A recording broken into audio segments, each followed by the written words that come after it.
Hello and welcome back to Verbose Mode by TaxCare from Shift 2025 in Zadar, Croatia. My next guest is Antonio. Welcome. Thank you. And Antonio, you said that you are solving a very interesting problem, which is a food waste, by using technology. Yes. So tell us a little bit about it, what the problem is and how can we solve it. So each day we all throw away food. If you're a consumer, you throw away food at home. If you're a restaurant, supermarket, bakery, you have some leftover unsold food. We are tackling that. So we want to cut in between before you close at the end. You're a bakery owner, you have some stuff that you sell. At the end of the day, you're left with, 50, 60 euros worth of food. Rather than throwing it away, you offer it through our app on a discount of 50% through surprise bags. You're not 100% completely sure what you're gonna have left at the end of the day. Yeah. So the users who buy it, they don't 100% know what they were gonna get. But that's the thing, they pay 50% premium, and they get a surprise bag. So that's the idea. Let me unpack it. So obviously, I assume that the how do you say it? Like the companies, like the restaurants and the bakeries, they have much more waste than people at home. 50-50. Oh, really? Yeah, but for me, it's easier to tackle that waste. Yeah, of course. Yeah. So let's look at them for a second. Yes. And let's say I'm a bakery, and in the end of the day, I don't know what leftovers I'm gonna have. Ideally, nothing. Ideally, I sell everything. Then you're a master of planning, and I applaud to you. Right, So. but the reality, I'm going to have some leftovers. Yes.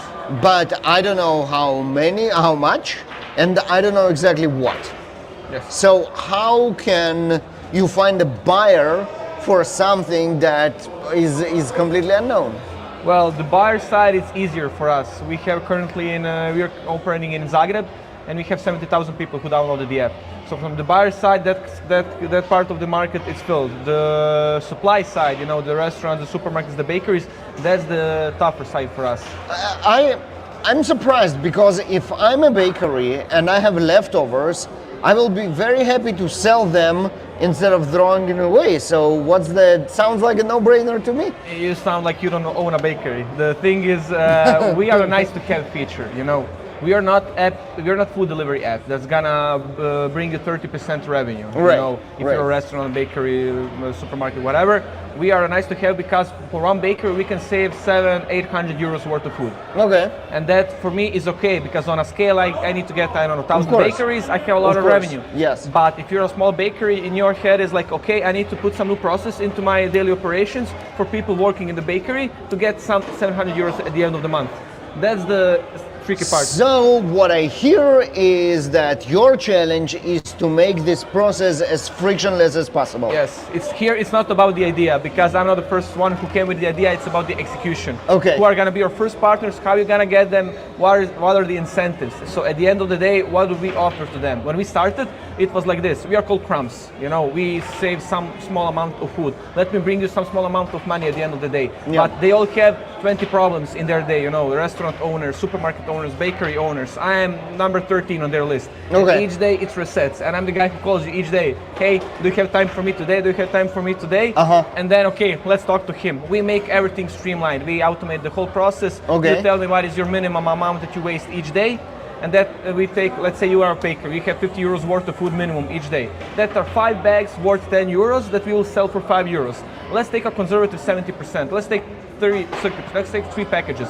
I'm gonna automatically offer 3 packages to the users. So the users can, from midnight until end of pickup time, buy the products. You can forget about us the whole day that we even exist. At the end of the day, the last half hour come. Before that, you need to check how many bags do you have. You have 1, 2, 3, 4. If you have 2, you cancel 1. Because the users reserve the package. And then if you have 3, you just prepare the packages. Me as a user, I come inside, I say this is my order, number 1, 2, 3, 4, 5, my name is Antonio, you give me the bag, and that's it. That's how it works. And how do we get them? What do we offer to them? So first we started, let me bring back some money. Cool, fine, but it's not a lot of money, 700 euros versus losing an employee and the workforce is the biggest problem. Yeah. Then we twisted the game because at the end we have 70,000 people who downloaded the app. At the end, we're gonna give them positive PR because sustainability is in it now. Of course. We're gonna bring them more visibility because of the 70,000 people.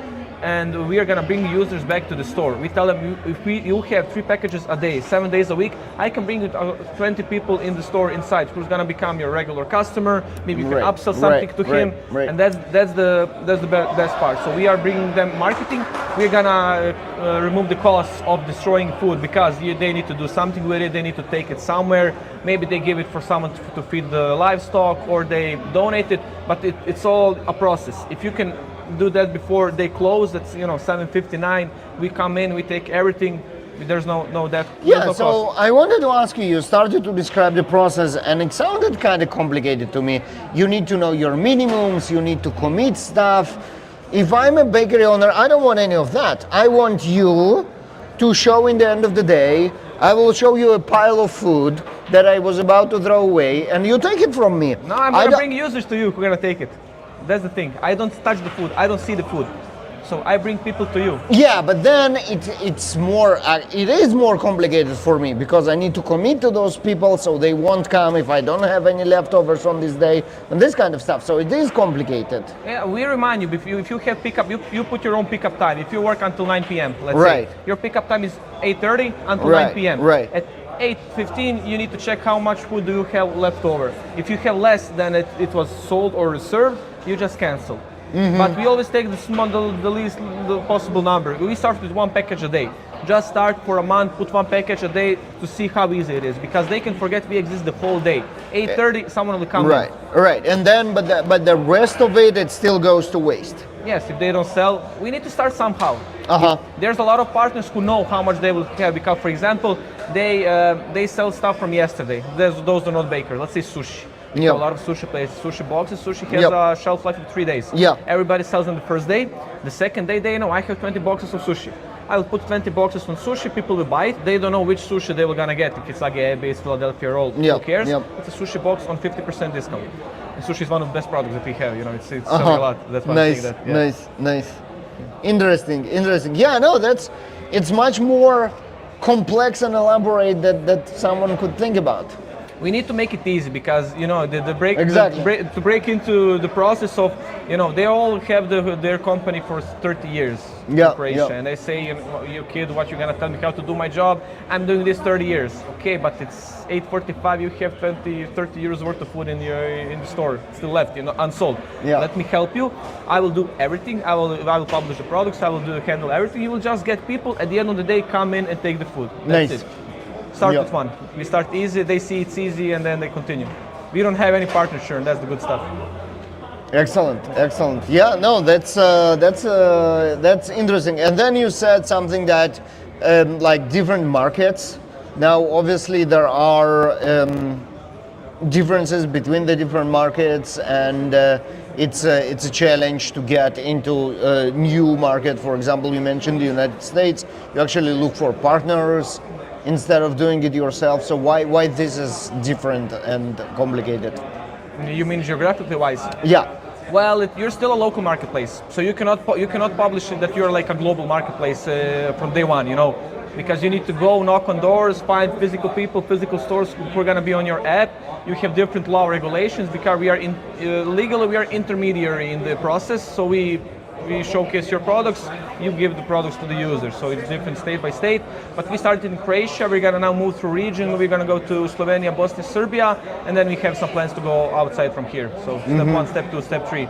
The biggest problem we see here is how to connect the retailers, because there are big systems. They have 10,000 products in one supermarket.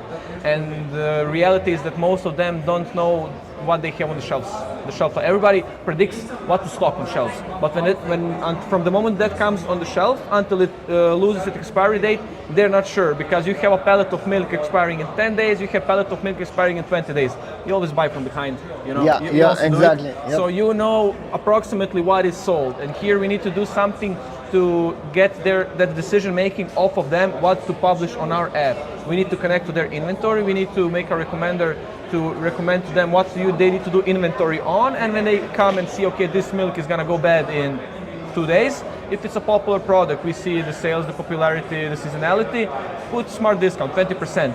If it's, coconut water with maracuya, which you don't wanna buy, put it in a surprise bag with us. And that we need to unlock more retailers. That is something we're looking into in the next year to do. It's fascinating, fascinating industry. Yeah. Antonio, thank you very much. That Thank was you. very, very surprising and interesting. Thank you. Thank you. And you all stay for more episodes of Verbose Mode by Dax here at Shift 2025, even today, and then much more of this goodness tomorrow as well. Thank you and bye-bye.